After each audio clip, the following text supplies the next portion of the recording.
Indonesia yang sebentar lagi mengalami bonus demografi katanya. Apa itu bonus demografi itu?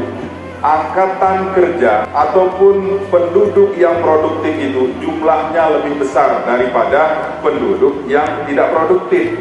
Jadi kalau sebagian besar penduduk kita produktif, seharusnya itu kalau berkualitas bisa membangun Indonesia ini dengan lebih cepat.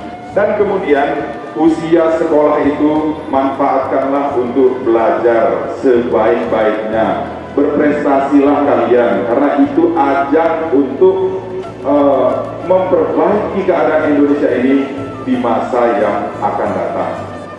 Acara hari ini jangan hanya dianggap sebagai seremoni. Ini adalah capaian untuk kita semua. Ini capai dengan bersusah payah, dan yang paling penting adalah tetap dilaksanakan, dilanjutkan, dan diimplementasikan.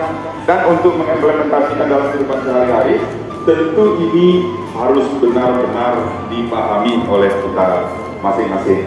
Kita ingin masyarakat kita, masyarakat Kabupaten Aceh Tengah ini pada khususnya ke depan menjadi masyarakat yang maju. Dan kepada anak-anakku yang kami cintai dan kami banggakan, sekali lagi kami ucapkan selamat. Semoga prestasi ini dapat berlanjut ke tingkat nasional, dan tentunya kita berharap prestasi ini diikuti dengan prestasi-prestasi lainnya.